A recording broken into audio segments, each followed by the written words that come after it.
All right, students, this video is going to go over section 6.4 in Math 2. The main idea here is the centroid theorem. So before we do that, just a reminder, there's several different theorems that have the word center in them.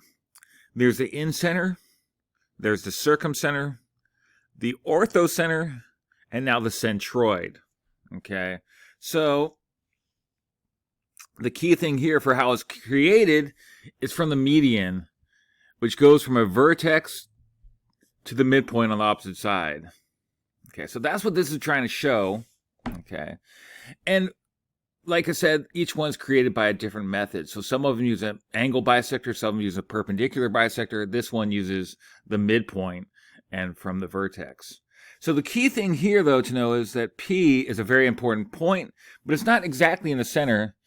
What it is, it's 2/3 of the way. And we're going to try and break that down and see how that works. So, of course, there's examples here as well. We're going to jump into the homework question, which is this one, which is the same setup. And you'll notice they only give you a little bit of information. Whoops.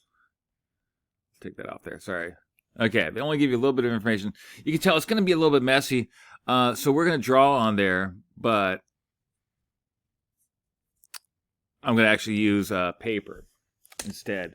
So the key thing when you're doing these ones, you want to have a good diagram, and because you'll notice they only give you one piece of information. So you got to make sure you work with that piece of information in the right context and right equation so that you don't make any mistakes. So let's go and transfer to paper. So when we're drawing this on paper, I just drew a triangle, MNL, and then when I place Q, we should measure it exactly. It should be exactly in the middle.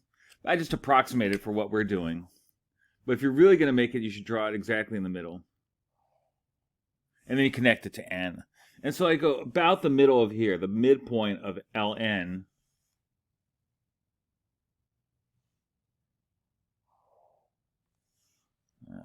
And then where do I go here? The middle, and then it should end up being, if we measured it all properly, it should go right through there. Okay, and that's our point P. Okay, so what did the theorem say?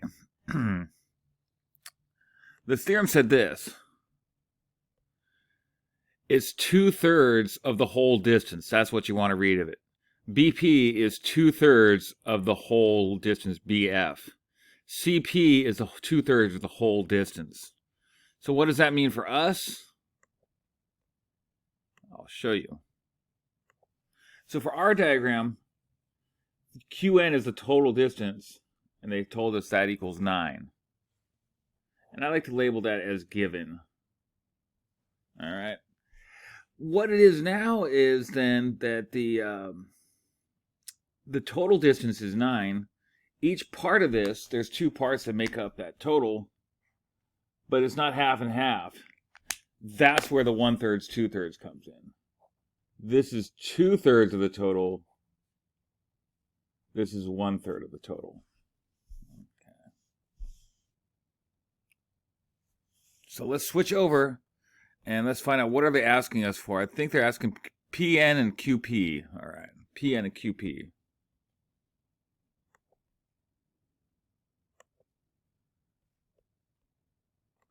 So here's how I'm going to write this. This part's 1/3. QP is 1/3 of total.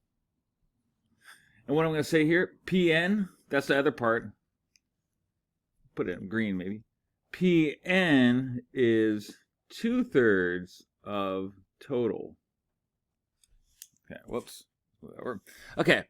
So why do I write it in words? Well, sometimes it's easier to think about in words before we go to equations. What do I mean? Well, QP, that's a length we're looking for. So again, QP means equal in math. Okay. 1/3 is 1/3, but of means multiply. And what's the total? The total is QN.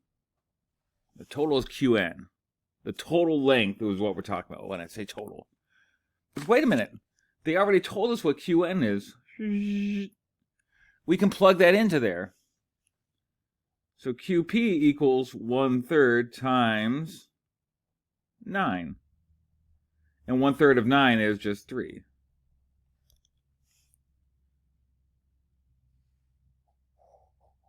Whoops, I'm sorry. Now you can see it.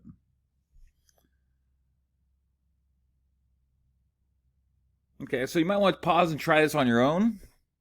See what you end up with. We should end up with Pn equals something. Let's see what we end up with. So pause it right now, try it out on your own, and then we'll resume.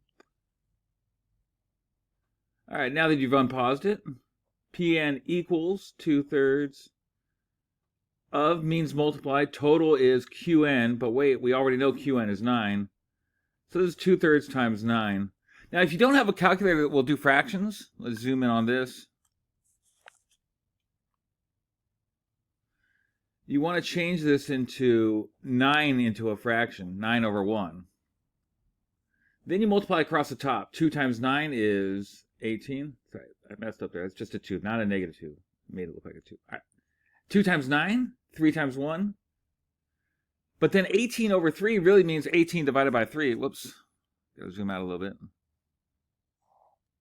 18 divided by 3 is 6. And this should make sense because 6 and 3 will give you the total of 9.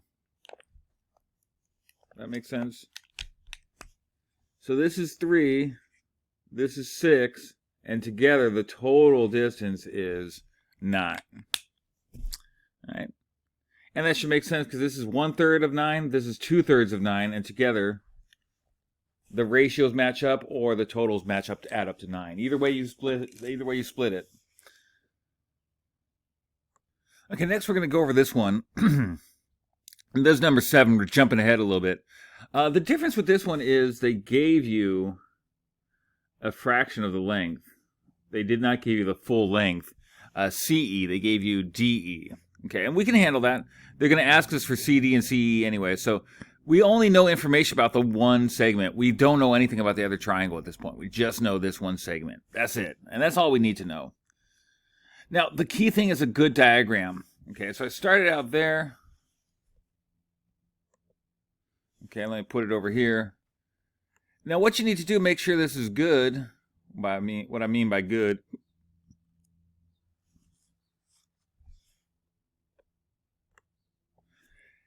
E should be right around the middle. Okay, if I took a little more time, I could make this exactly on the graph paper, but it just needs to be approximately on the middle. And then we went there. Alrighty. And then if we were going to, where did they connect the other lines? Again, that should be the middle. So estimate about the middle of AC, or measure it. And draw it. And again, a good diagram really helps you see that the proportions are accurate. Okay, so this segment is longer than that one. If I did it correct, something's wrong, something's not right on my drawing here. But anyways, this segment is the longer one. That's the 2/3. That's the 1/3. Okay. Okay. If I drew this more proportionally, this should have come out better. So, like I said, draw a good diagram. Anyways, it's always 2/3 from the vertex of the triangle. That's how you read that equation. So what we'd say is the 2/3 part, that's CD. CD is 2/3 of total. I'm just looking at this thing. CD, this part, is 2/3 of the total.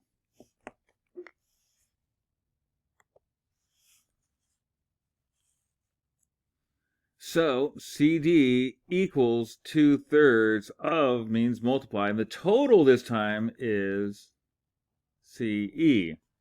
Okay. So I got an equation here. I don't know either of these values. I can't plug in here. Okay, so we'll come back to that.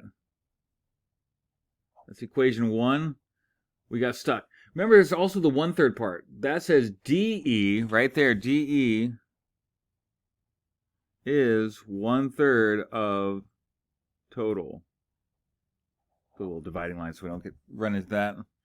DE is 1/3 of total. DE equals 1/3 times total, which is CE. Wait, though. In the very beginning, we said the book gave us this one number. They said DE equals 5. So we're going to plug it into there. We're going to say 5 equals 1/3 times CE. Now, we got fractions here, but that's not too bad. We want to get CE alone.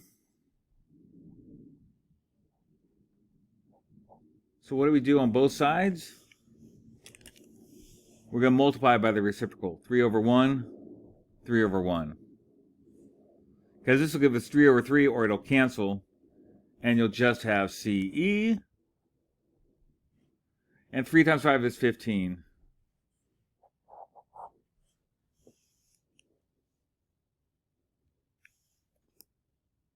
So now, 2 ways you could do this. You can now plug that in here and solve. And do 2/3 times 15. Or, again, if you know the whole thing is 15, and you know this part is 5, well, then you know the other part is 10. Let me write that a little bit better. If you know the whole thing is 15, my diagram's getting a little bit messy here, sorry. If the whole thing is 15, and you know this part's 5, then this part has to be 10. That part's 10, that part's there. All right.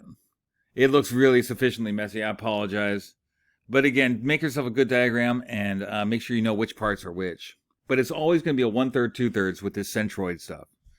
All right. Thanks for watching.